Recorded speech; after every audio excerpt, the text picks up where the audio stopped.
Anyways, plowing ahead. Now we're going to get into my elitist attitude for the week. Now, this is something that everybody's going to be like, first world problem and all that. I have a fucking problem with Delta Airlines. All right? These fucking assholes, for whatever reason, they board first class and their premium select, whatever they call them, their fucking medallion members at the same fucking time.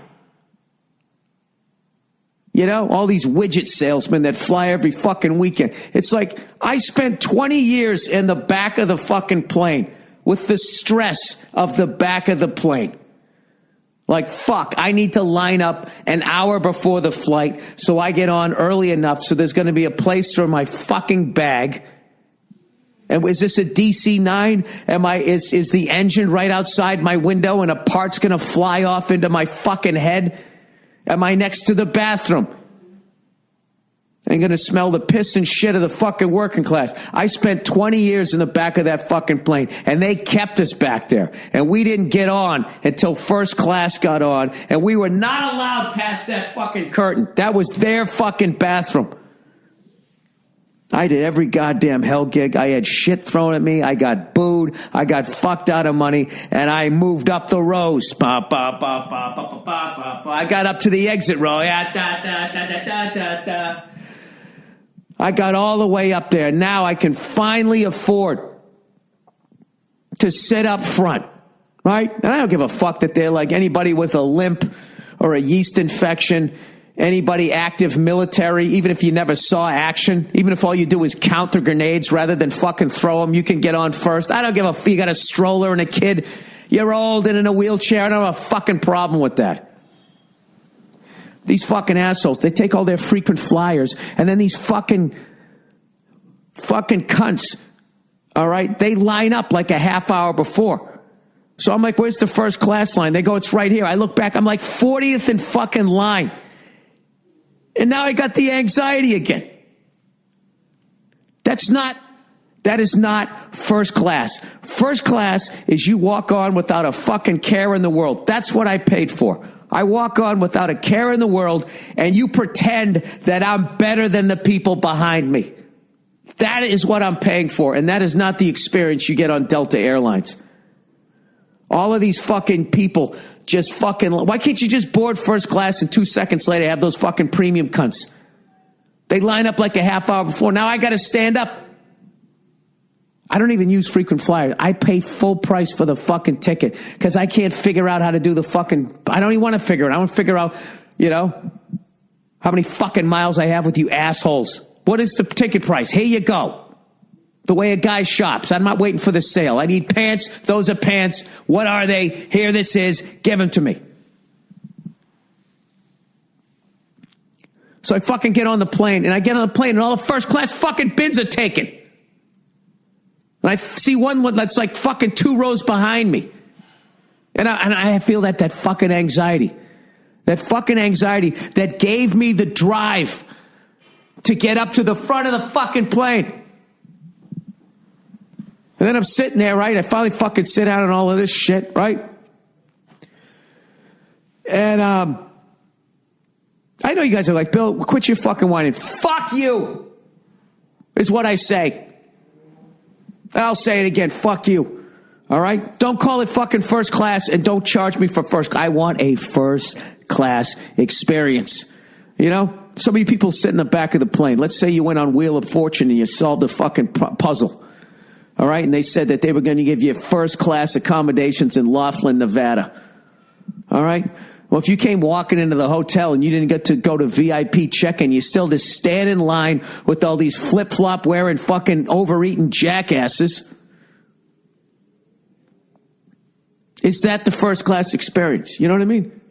They treated me like a $3 whore. You get a $3 whore, you're expecting a certain level of attitude. But when you get a $1,200 to $2,000 fucking call girl, she's supposed to pretend you're interesting and your stories are fascinating. That you're paying for the experience.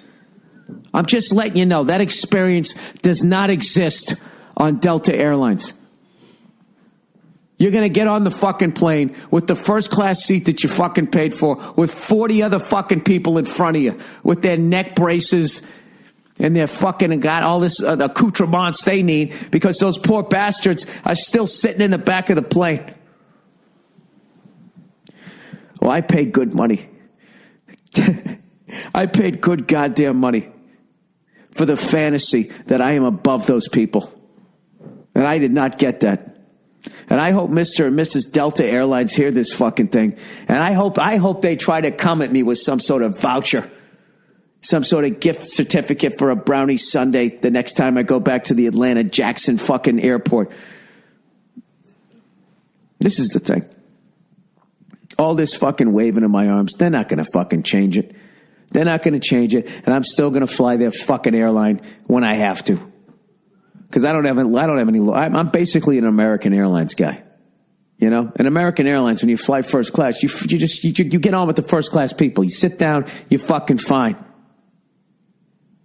And you know what you are? You're an inspiration. You're an inspiration to the rest of those passengers that walk past you on American Airlines. They're looking at you, going, "Look at that sickly, bald-looking, redheaded guy. If I work hard enough, someday I'll be him."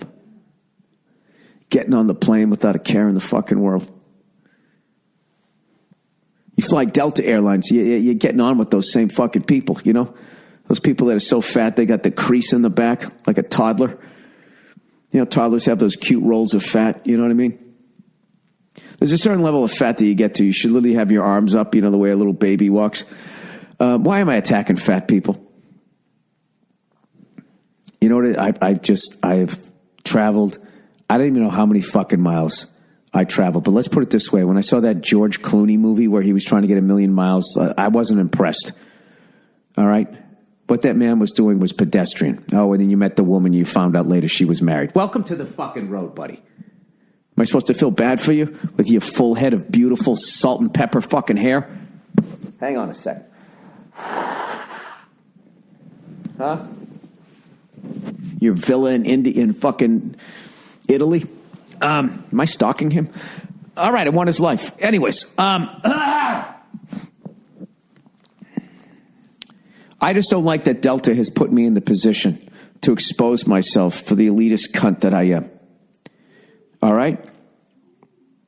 I'm not saying that I'm better than the people in the back of the plane. What I'm saying is I got paid to be treated better than them. And I don't want to be lumped in with all these fucking contest winners. All these fucking widget salesmen that fly your goddamn airline every fucking weekend. So that now they board. What the fuck did they pay for that ticket? $300? You getting on with me? How dare you put me in that position, Delta, Mrs. and Mrs. Delta Airlines? I should have got a fucking discount on my I just wish there was a fucking phone number that you could call and actually talk to a person, and I could just be like the biggest asshole ever. When I get on your airline, I do not even want to see people beyond the other side of the curtain. Dude, during the fucking flight, like people just waltzing right up, just using the fucking bath. Everybody gets a fucking ribbon now. Everybody's in first place. The fuck out of here. Get out of here with your economy seating shits. You take those in the back, buddy. You take that in the back. I don't want to listen to your fucking Cinnabon farts up here. Okay? This is first class. We have silverware. No, I don't give a shit if you use the bath. I don't give a fuck about any of it. The only thing I fucking want is what I'm paying for is you go first class and I just mosey onto the fucking plane and stick my bag right above my chair and I sit in a chair that's actually fit to be used by a human being. That's all I'm fucking paid for. I don't give a fuck about your meals and all of that other bullshit and that you call me Mr. Burr and ask if you can take my fucking hoodie and go hang it up. I don't give a fuck about all of that. I'm paying for no anxiety. Like, is the bin going to be there? All of that is supposed to be gone. You know, it's like winning the lottery. That's what flying first class is. This is the thing about first. You fly first class, you don't want the flight to end. That's how great first class is supposed to be. Delta has somehow lost. They forgot what the fuck it was. You know what I mean? You know what I blame all of this on? Oh, I'm on a rant. You know what I blame all of this shit on? Fucking casual Fridays. Casual Fridays fucking ended it. It fucking ended it in this goddamn country. I'm old enough to remember when all of a sudden casual Fridays. This is how old I am. I remember when that shit came out and I was working in the warehouse and somebody from the carpeted area just started working there. You know what I mean? This is the 80s. This is like the Michael J. Fox era. So you know what I mean? You got yourself a skinny tie and a fucking cubicle and you bought a Ford Probe, you know? Or whatever the fuck they used to call those fucking cars. You got like a Subaru, you know? And this fucking little Michael J. Fox guy goes, what's casual Fridays? And I made the joke. I go, oh, that's when everybody dresses like us. Basically like you're unloading a truck. And I remember my boss got upset by that. Tried to have some big fucking meeting about it. And Mr. Burr said that's when everybody dresses like us. And that stuck with me. And I feel like we should have more pride out here in the warehouse. And fucking, and he had a bunch of fucking hungover musicians and class clowns working out there. And we're just staring at this guy going, dude, we're showing up like we always show up, okay? If you think we're going to fucking show up like it's the 1950s and we work in an ice cream parlor to go unload trucks, that's not happening. So that failed. But, yeah, everything has just become like everybody's just fucking down to earth now. Sort of. As the middle class shrinks. I don't understand it. Okay? Do you know back in the day when you flew first, this is how far we fucking come. When you flew first class on Pan Am and you flew into JFK International Airport, back before every airport said they were international. You know what I mean? That's like every fucking podcast out there claims they have like 1 million fucking downloads or they're number one in something. You know what I mean? Every fucking airport now says they're international. Well, you know, you connect from our airport to an actual international airport. Next thing you know, you're in Europe. So I think we're international. That's like the second assist in hockey. Get the fuck out of here, second assist.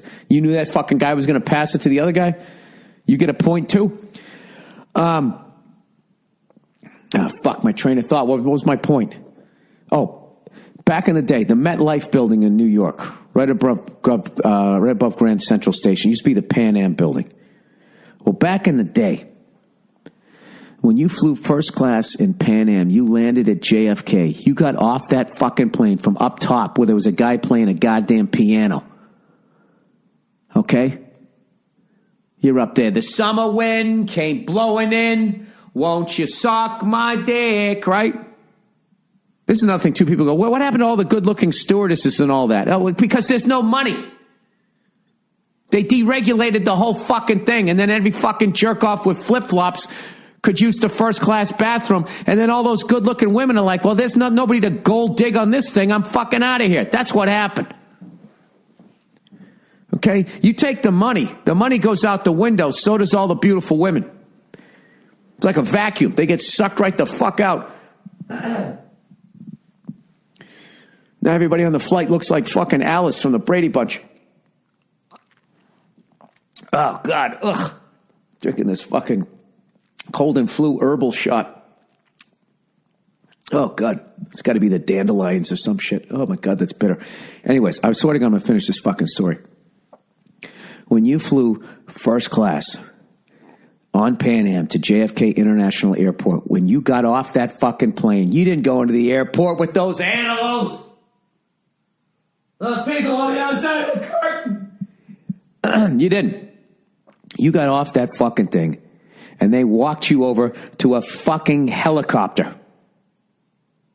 Okay? And you're like Ron Burgundy, you know, with a scarf around your neck and your glass of scotch. You fucking walked over to that thing. You got on that. They flew you from Brooklyn right up and over all the traffic, landed you on top of the Pan Am building. And you know what was up there? There was a bar, beautiful women, rich people and all this shit. You got off into that world. And you had another scotch. You talked to some women or whatever, right? Or you made a fucking business connection. And then when you were ready to go, somebody took your bags. You went down in the elevator right into a fucking cab over to your goddamn hotel. And probably somebody put a little fucking 8-ball in your breast coat pocket. We've gone from that to what I experienced in Atlanta on Mr. and Mrs. Delta Airlines. Okay? I missed it. I missed my window of when first class was first class. Sometimes you just got to admit that you missed it. Like, I feel bad for millennials. Like, when I look at all the shit that they're going through and all this climate change and all this crap that they're going to have to fucking deal with the ramifications of. I look back, as I'm dealing with turning 50, I'm like, you know what? It's kind of cool that I got to live through the 70s, 80s, and 90s. And I think, now when I look at people in their 60s, 70s, and 80s, and I'm thinking, like, you know what? That guy right there, that guy probably got his dick sucked on a helicopter ride from JFK over to the top of the Pan Am building. That guy knows what first class is. All right.